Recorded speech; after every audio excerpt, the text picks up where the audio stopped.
Chapter 5 Bilingualism and Second Language Appreciation. This chapter examines the topic of second language acquisition in more detail. How does second language acquisition differ from first? How do children and adults store the two sets of words in their lexicon? How do the children manage to keep the language apart? How do they learn to recognize that the two distinct languages are involved? By the end of this chapter, you should be able to know how children can acquire two languages simultaneously, understand how we can learn a second language in adulthood, have some idea about how a second language should be best. Bilingualism. If a speaker is fluent in two languages, then they are said to be bilingual. The commonly held image of a bilingual person is of someone brought up in a culture where they are exposed to two languages from birth. It is not necessary for them to be equal, fluent in both languages, but at least they should be very competent in the second one. Some people are trilingual or even multilingual. This definition of bilingualism is a little vague as it depends on what we mean by fluent. It is perhaps best to think of proficiency in multiple languages as lying on a continuum rather than being an either-or idea.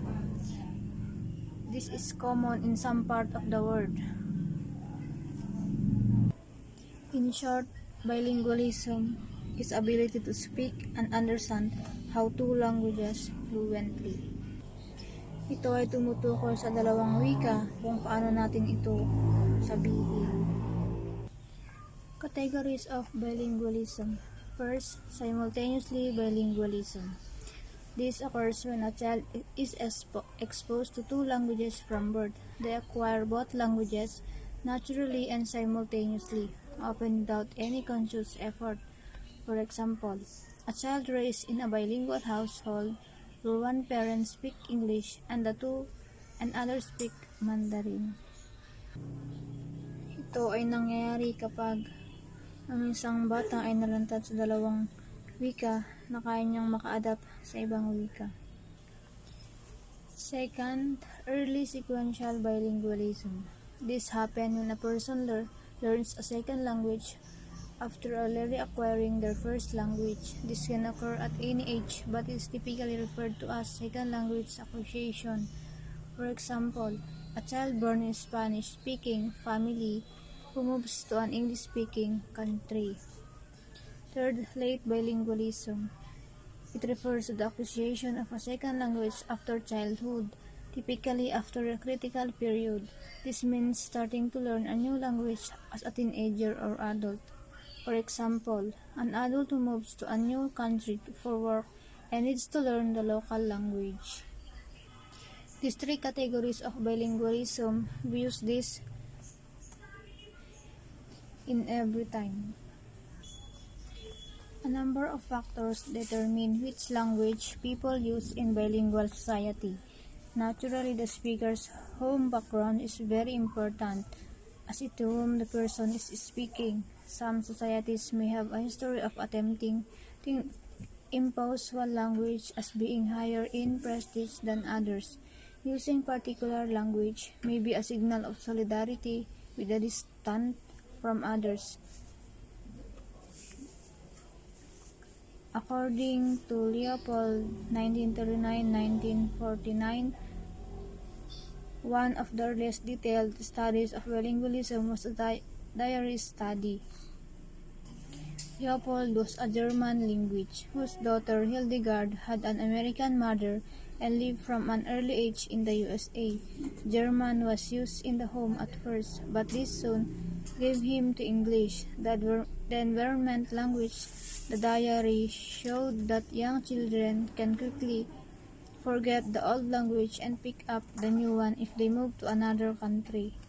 Initially, the two languages are mixed up, but differentiation quickly emerged.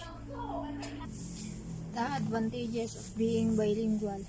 Bilingual children suffer no obvious linguistic disadvantages from learning two languages simultaneously. There might be some initial delay in learning vocabulary items in one language, but this delay is soon made up, and of course the total bilingual vocabulary of the children is much greater. Bilingualism also has a cost and benefits for other aspects of cognitive processing. Bilingual people tend to have a slight deficit in cognitive processing and working memory of tasks that carried out in learning too. On the other hand, they show clear gains in metalinguistic awareness and cognitive flexibility and superior verbal fluency. For example, Lambert, Tucker, and DeAnglian 1973 found that children in the Canadian immersion program tended to score more highly on tests of creativity than monolingual. On the other hand, there is now overwhelming body of research showing that bilingualism confers general cognitive advantages in the form of enhanced flexibility. There's even evidence that being bilingual protects people to some extent against developing Alzheimer's disease by helping to build up minds. Cognitive research that allows non-cognitive aging. Ang bilingualismo ay may benepisyo para sa ibang aspekto ng progreso na cognitive. Ang taong bilingual ay may posibilidad na magkaroon ng kaunting kakulangan sa pagpapogreso ng pagbibigay malay at gumaganang memorya na isinasagawa ng learning too. Samantala, nagpapakita sila ng malinaw na karagdagan sa metalinguistic. Mayroong katibayan na ang pagiging bilingual ay pinaprotektahan ng tao sa lawak ng pagkakaroon ng Alzheimer's disease sa pamamagitan ng pagtulong sa pagbuo ng cognitive reserve. Bilingual language processing. How many lexicon does a bilingual speaker possess? Is there a separate store for each language or just one common store? In separate store models, there are separate lexicon for each language. These are connected at the semantic level. Evidence for the separate store models come from the finding that the amount of facilitation gained by repeating a word is much greater and longer lasting between languages. Although repetition priming might not be tapping semantic processes. In common store models, there is just one lexicon and one semantic memory system, with words from both languages stored in it and connected directly together. This model is supported by evidence that semantic priming produces facilitation between language. Other possibility is that some people use a mixture of common and separate store, for example, concrete words, cognates, in different languages that have the same root and meaning and which look similar. Bilingual language processing, ito ay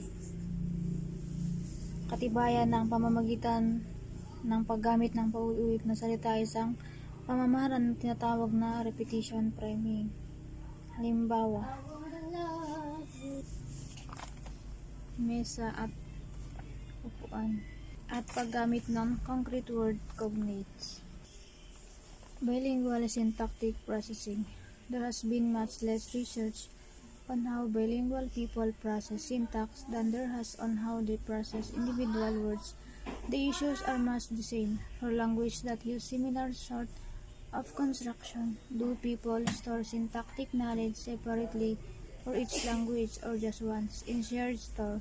A study of Spanish-English bilingual speaker found that particular syntactic structure in one's language could make it easier to use the same structure in a second language supporting the shared syntax idea. Ang bilingual syntactic processing, ito ay process na tumutukoy sa mga prosesong nagbibigay malay na kasangkot sa pag-unawa at paggawa ng sentences. Halimbawa, ang paglalarawan kung paano tuntunin ang isang wika nito ay maaring makagambala sa ibang wika. Translating between languages. How we can translate between two languages. As you might remember from school or from our last foreign holiday, translating language can be fraught with difficulties. Kroll and Stewart 1994 proposed that translation by second language notice is an asymmetric process. They argued that we translate words from our first language into the second language. This is called forward translation by conceptual mediation. This means that we must assess the meaning of a word in order to translate it. In contrast, we translate from the second language into the first by word association, that is, we use direct link between items in the lexicon. This evidence for this asymmetry is the semantic factor. According to Kroll, ang pagsasalin ng baguhan sa pangalawang wika ay isang asymmetric na proseso. Ang salita mula sa unang wika sa pangalawang wika ay tinatawag na forward translation sa pamamagitan ng conceptual mediation. Ito ay nangangahulugan na dapat nating ma-assess ang kahulugan ng isang salita upang maunawaan.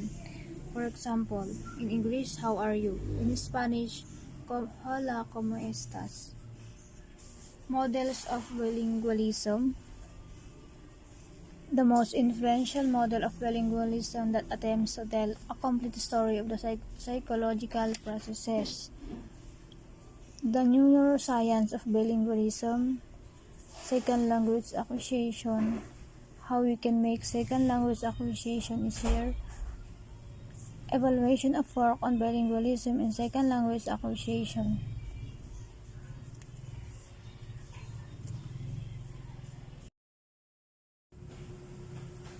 Model of bilingualism.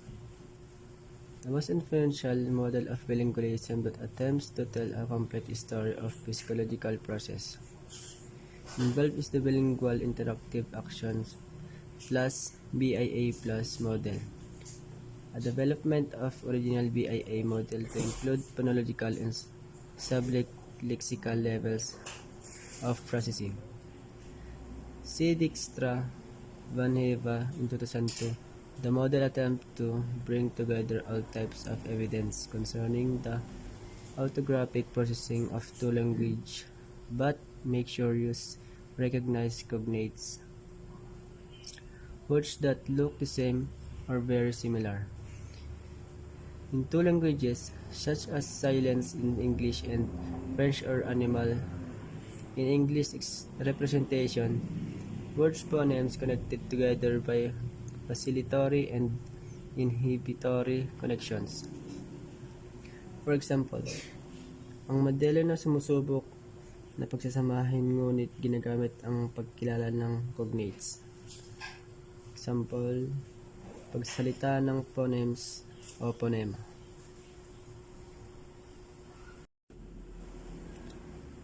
The neuroscience of bilingualism. There is some evidence that bilinguals with right hemisphere damage shows more aphasia, gross aphasia than monolinguals. Albert and Obler in 1978. Hakuta in 1986. Gross aphasia might arise because the right hemisphere is involved in L2 acquisition, particularly if L2 is acquired relatively late. Martin in 1998. Obler in 1981 and Wade in 1983. Or because language is less asymmetrically represented in two hemispheres in bilingual speaker. Although this is highly controversial, Obler and Hannigan in 1996, Paradis in 1997. An ERP study of responses to word in 1922-month-old English-Spanish. Bilingual children showed that the more dominant language become literalized before the less dominant one. Convoy and Mills in 2006.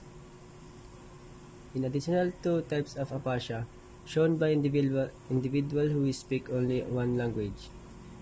Brain damage sometimes because additional disorder in people who speak two language.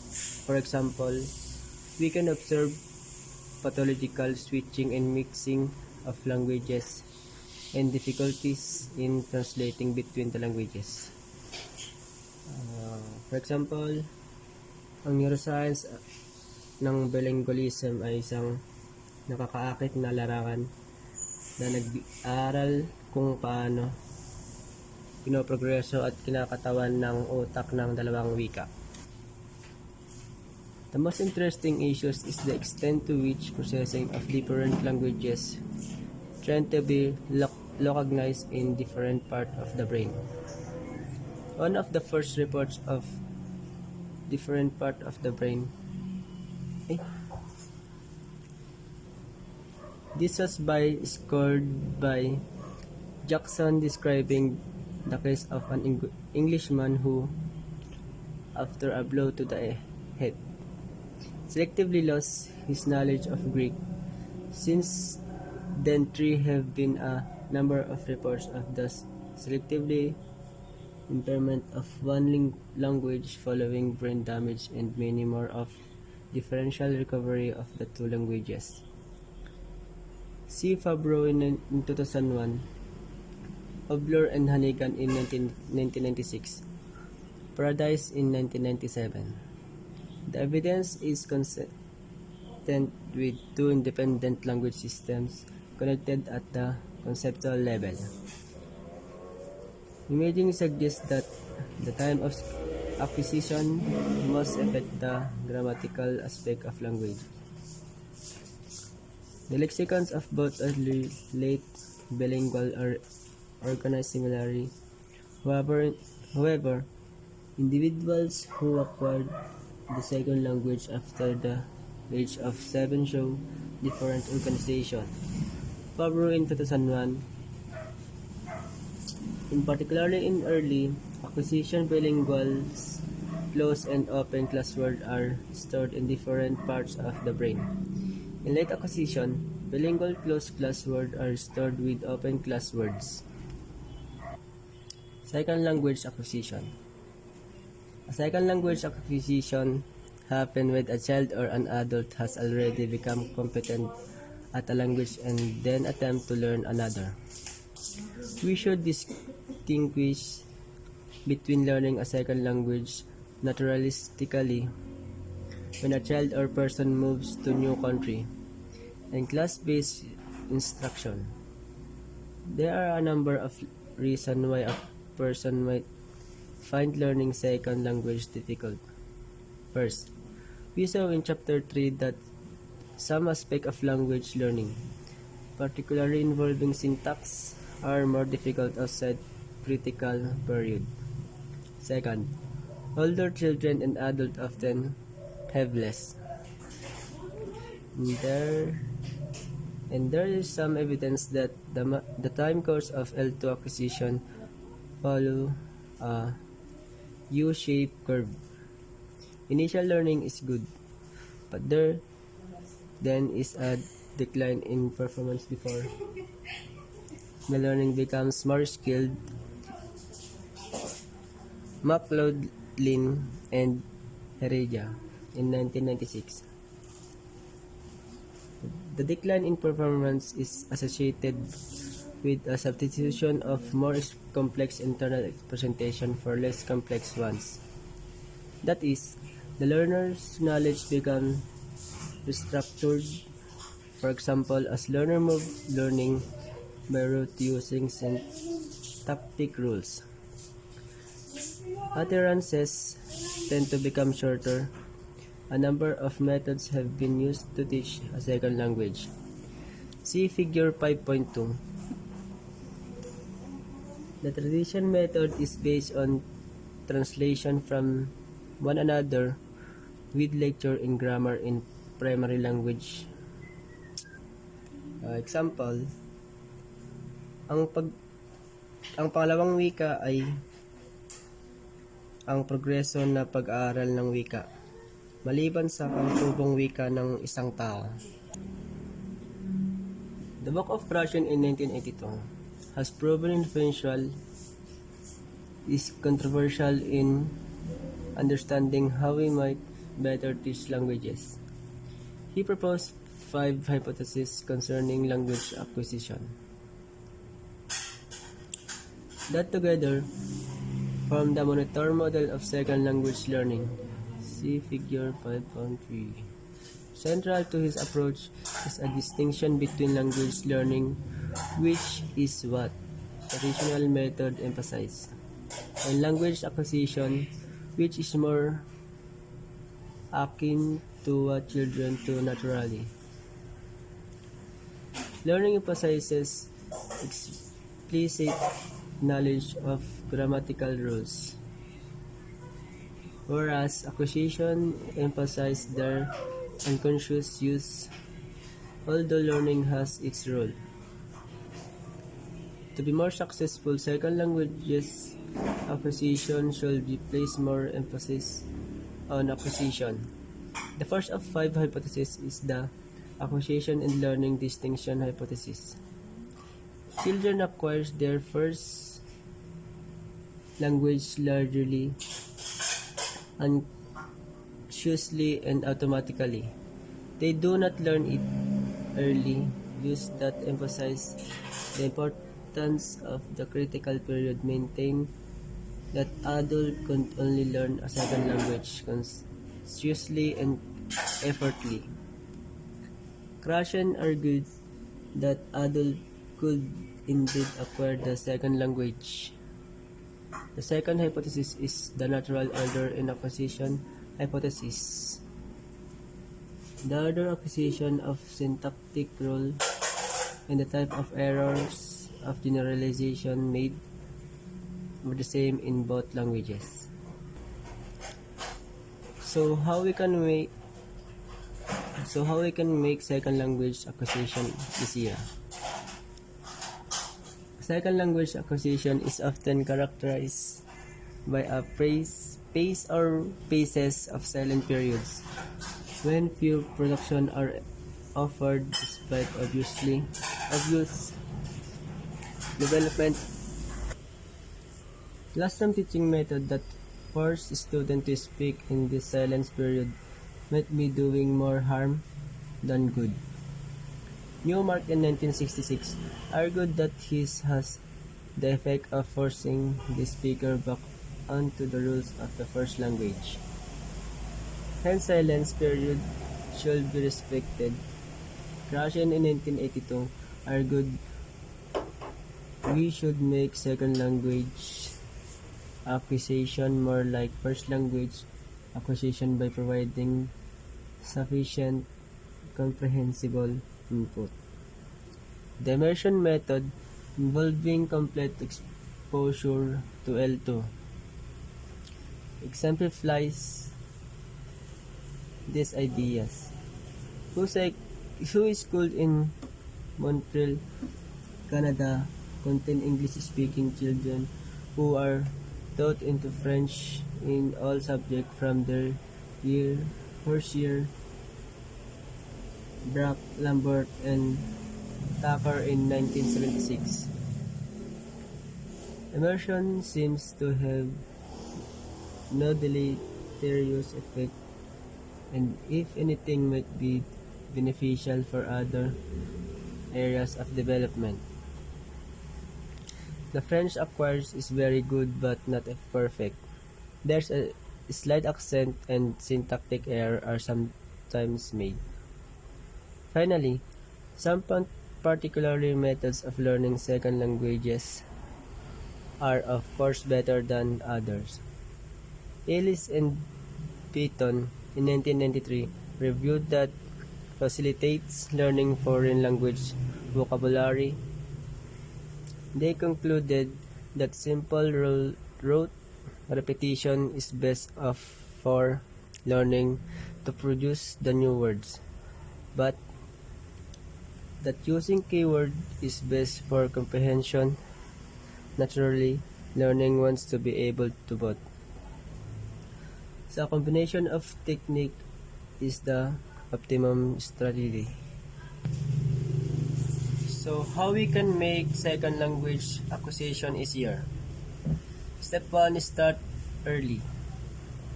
And second 2, immerse yourself and focus on communication and make it fun and emerging. And the other one, be patient and focus on fundamental and use surely of language. And the last one, embrace yourself culture. These are 4 C's of successful modern language teaching. Communication. Emphasis is on oral communication. Culture. Learning about the culture and de-emphasizing direction translation. Context. Providing comprehensible input. Confidence. Given to learners.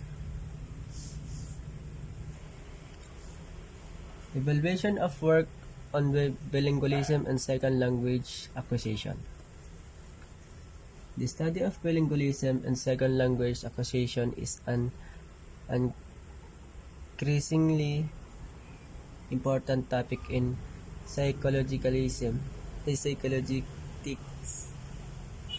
First, the way in which bilingual people represent and process two languages is of great interest to psychologists. Second, it is clearly important that we should be able to teach a second language in the most efficient way. Third, it provides us with an additional tool for investigating language and cognition. Example, Altariba and Soltano in 1996 used knowledge of how bilingual stir language to investigate the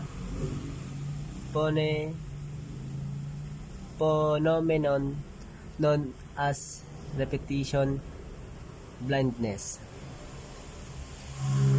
Repetition blindness refers to the observation that people are very poor in recalling repeated words where the words are presented.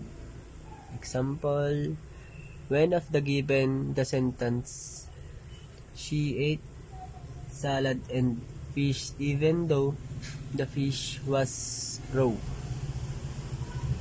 Participants showed very poor recall of the second presentation of the words fish.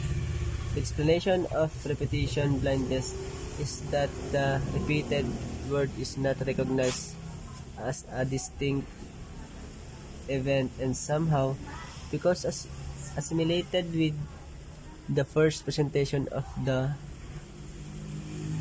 word. It appears to be the visual and phonological sounds similarity that is important in generating repetition blindness. Words that sound the same, one and one, produce repetition blindness, whereas words that we are similar in meaning, autumn and fall. So, this is an example. Ang pagsusuri ng bilingualism ay nangangailangan ng isang critical at komprehensyong diskarte sa pamamagitan ng pagsasalang-alang sa disenyo ng pananaliksik. Altariba and Soltano confirmed that meaning plays no part in repetition blindness using non-cognate translation equivalence. There are words in different language that have the same meaning but different physical. For example, nepo and sobrino is very English and Spanish. Clearly, similarity is meaning cannot be responsible for the repetition blindness effect.